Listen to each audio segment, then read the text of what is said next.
और इन सब के होते ही आप उतनी सिंप्लिसिटी से कोई बात कह नहीं पाएंगे जैसा पहले कहते थे। जैसे एक एग्जांपल लीजिए, आपके माता पिता क्या कहेंगे, रावण दुष्ट था जिसने सीता मैया का अपहरण कर लिया था, भगवान राम ने रावण को मार के सीता मैया को वापस भारत पहुंचाया। आप भी ये सब बोलते आ रहे थे। इतने में आप शहर में गए और शहर में आपको दूसरा व्यक्ति मिल गया रावण की ननिहाल का। रावण गाजियाबाद का था, पता है आपको? रावण गाजियाबाद का था, सच में, मजाक नहीं कर रहा हूं। आप लोग मजाक समझ रहे। रावण का ननिहाल गाजियाबाद में है। हर साल दशहरे के आसपास पूरी स्टोरी छपती है उस गांव के बारे में। मुझे गांव का नाम ध्यान नहीं आ रहा, पर गाजियाबाद जिले में गांव पड़ता है। कौन सा? जो भी है, कुछ नाम बताया उन्होंने, और नाम है। अब जो लोग उस परंपरा के हैं उनका वर्जन भी है। और यदि आपने माइकल मधुसूदन दत्त की रचना पढ़ ली, मेघनाद वध, बांग्ला में लिखी गई थी, पूरा टेम्परामेंट चेंज हो जाएगा। यदि आपने भगवान सिंह का उपन्यास अपने अपने राम पढ़ लिया, आपके पूरा सोचने का नजरिया ही चेंज हो जाएगा। और यदि आपने मणिरत्नम की फिल्म देख ली, रावण नाम था ना फिल्म का भी, तो भी चेंज हो जाएगा नजरिया। क्योंकि मणिरत्नम देश के उस हिस्से से है जो रावण के नजदीक था, उत्तर भारत से तो है नहीं। तो शहर में किसी ने आपको बताया कि भैया थोड़ा ध्यान से समझो यार, ठीक से समझो। राम, लक्ष्मण, सीता अपने फैमिली डिस्प्यूट की वजह से जंगल में घूम रहे थे। राइट। वो जंगल में रहते थे, ठीक है, रहें, किसी को दिक्कत नहीं, कंद मूल खाएं, शिकार करें, हमें कोई मतलब नहीं है, ठीक है। एक लड़की थी शूर्पणखा, उसको लक्ष्मण पसंद आ गया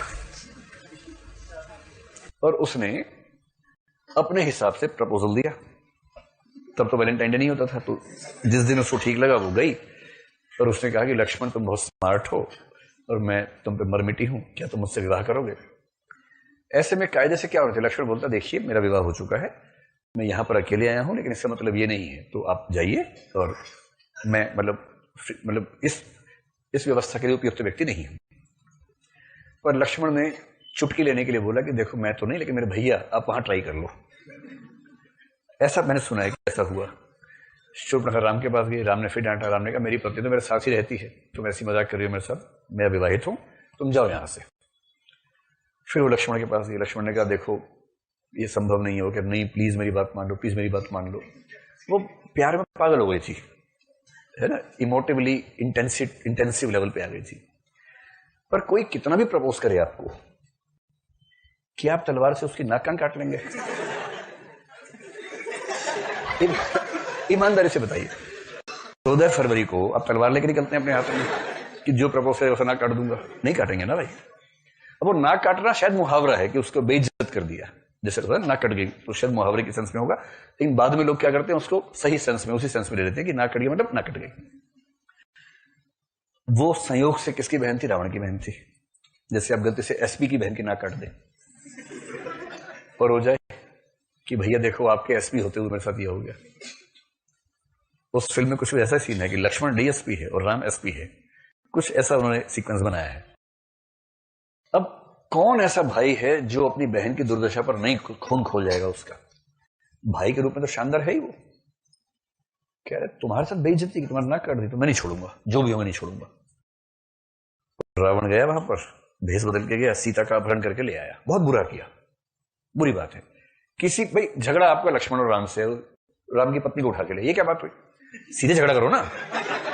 जैसे गालियां हैं, झगड़ा हो रहा है पुरुषों में, बीच बीच में माताएं भाई इसकी क्या जरूरत है भाई? आप आपस में झगड़ा करो, इसमें उसके घर की महिलाओं को बीच में क्यों लेके आते हो? पर पुरुषों का पुराना तरीका है कि बिना महिलाओं की एंट्री के उनका वो संवाद पूरा नहीं होता, कथोपकथन पूरा नहीं होता उनका।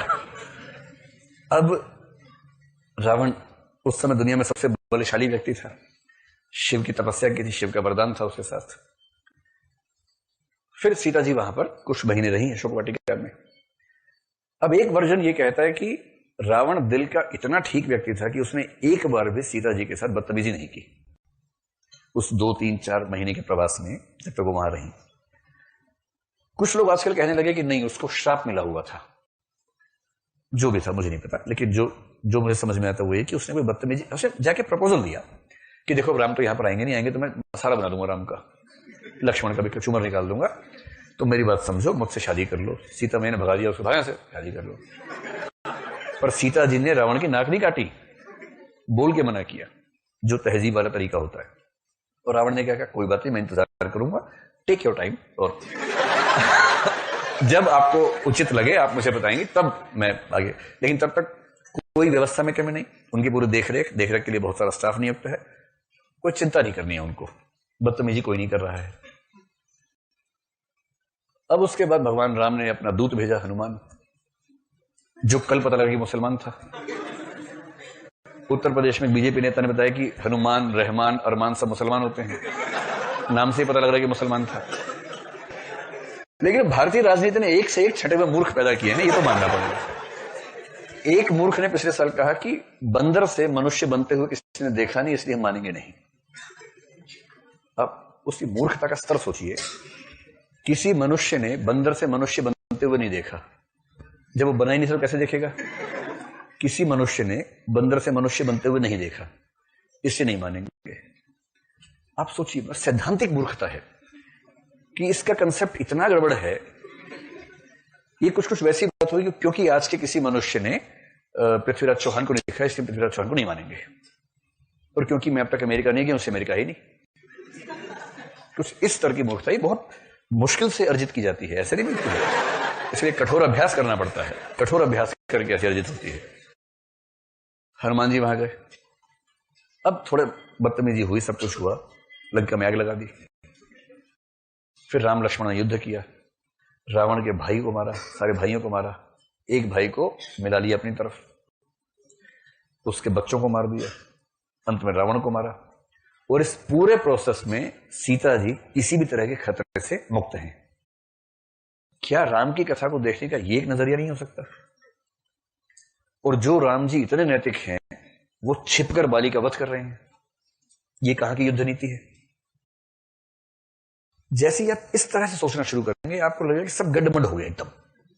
अब पापा कहेंगे भगवान राम ने सीता मैया को बचाया, पापा ऐसा मत बोलो, इसका दूसरा वर्जन भी है, पहले सुन, ऐसा नहीं चलेगा। अब क्लैरिटी खत्म हो गई, स्पष्टता नहीं है, सरलता नहीं है, हर चीज गड्ढमड हो गई है। और जैसे जैसे आपका सोचने का नजरिया बढ़ेगा, चीजें कॉम्प्लेक्स हो जाएंगी। हर चीज की 2 व्याख्याएं, 3 व्याख्याएं, इस व्याख्या में 2 व्याख्याएं हो रही हैं। ये करते करते क्या होगा, एकदम सीधा जो चिंतन था आपका वो नहीं बचा। और ये जितना आपका शहरी जीवन बढ़ेगा, ये समस्या उतनी और बढ़ेगी, कम नहीं होगी। और इसका मतलब क्या हुआ?